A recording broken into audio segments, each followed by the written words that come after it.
right? But not enough. It's really a negligible amount. We're going to see a more impactful difference as I scrub through the timeline. So I've done these animations for about every 10 frames.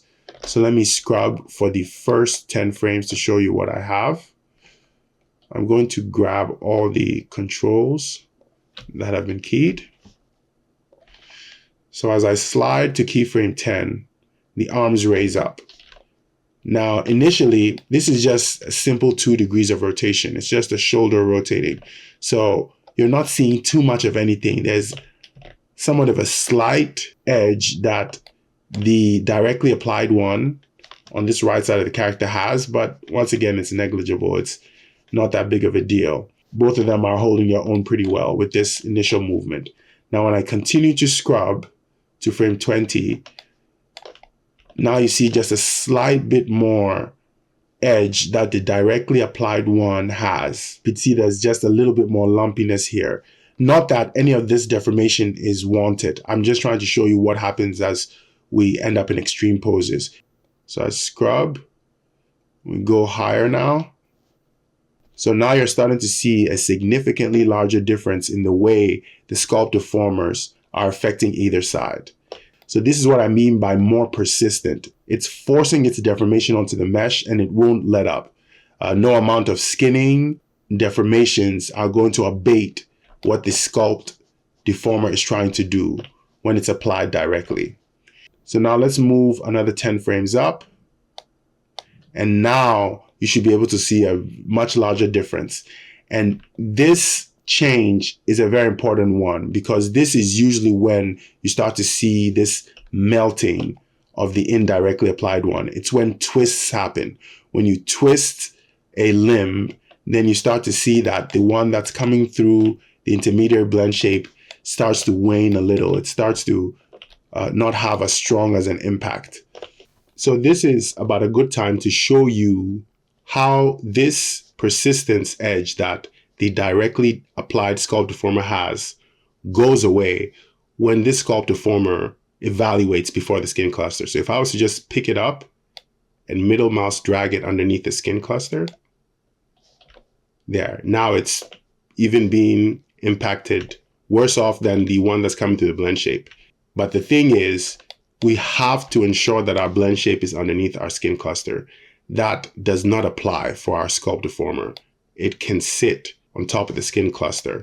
And that's why applying it directly allows us to have this edge with persistence. Now I want to come back to the default pose at frame 50 and this time try initially a twist. And here too you can see it. So we twist the arms inward and this holds its volume and this melting slightly. You can see it more from this view. This kind of melting would also be a lot more of a problem when this sculpt deformer is working in an area where there are several joints emanating from a point. So particularly at the hips, where there are 3 branches of joints that are skinned to the mesh and working to have the mesh deform in a certain way. After a while, when you end up in these very deeply crouched poses, you start to see that the sculpt deformer is starting to have less and less of an impact. And we'll talk about later why that is not necessarily always an issue, because there are some instances where I'm using a sculpt deformer where I don't really care if it's not impacting at 100%. I just need it to be doing something. I don't need it to be bulging out like this. But there are instances where it needs to preserve its hold. So let me go the final 10 frames. So this is now a combination of actions. We have a twist and a bend inward. And now you can clearly see that this side is significantly larger than this. So this is what I'm referencing when I talk about the persistence of a sculpt deformer that is applied directly to a mesh. And now you've had the opportunity to see how it stacks up against a sculpt deformer that is coming through an intermediary blend shape.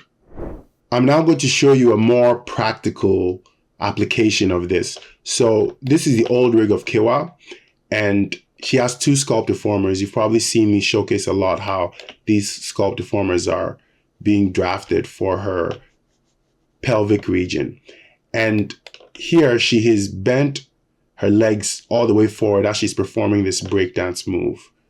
So it's a very complicated animation, and she's twirling on the floor and doing stuff.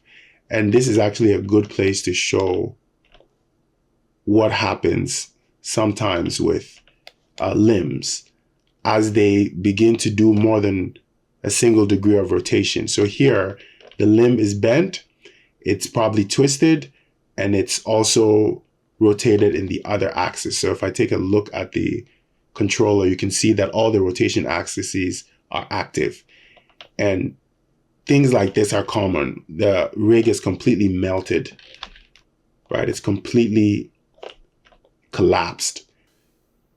Everything is moving fast. So it's not like the end user is going to see something like this. But this does have the potential to affect your silhouette. If you have something like this happening for more than a frame, that could be problematic. So for a case like this, I'd count on the sculpt deformer in position to bring back some of this volume. And when I activate it, I need it to activate at its fullest. I don't need it melted in any way. So these sculpt deformers are applied directly to the mesh, and I'm going to show you how they are used to fix something like this. So I have the parameters of the sculpt deformer accessible through this control, the envelope, the maximum displacement, and the drop-off rate. And if I was to crank the envelope here to 1, it's already starting to bring back some of the volume. And if I go playing around with some of these other values, let's say I increase the maximum displacement to 1, it continues to bring back some of that volume, and I can keep going higher. And that really does a much better job of bringing back the volume. And I can just keep going higher until I have something that looks reasonable enough and doesn't make the pelvis look like it has completely melted. So it's one of those things where it's hard to show on a standing figure really well, like I had with Blaze before. It's more easier to show in an actual scene where you have a joint or a limb using all the rotation channels and where there is a completely collapsed geometry. So I'm going to turn off this envelope so you can see what it looked like before. Just completely melted, and it doesn't even feel like there's a pelvic bone here. And then when you turn it back on, you have your volume. And for something like this, you want directly applied sculpt deformer pushing everything out. If this was coming by the way of a blend shape, it would not be doing as good of a job. It would pretty much be having the impact of a blend shape. You would probably have to push it more and more and more just to get it to do what this is doing, which isn't a bad way to go either. You can use the intermediary option and expect to push it significantly more for it to have a similar impact. But even still, you would see a difference in the way it's able to preserve volume, simply because the blend shape has limitations when it comes to how persistent it will be against your skinning.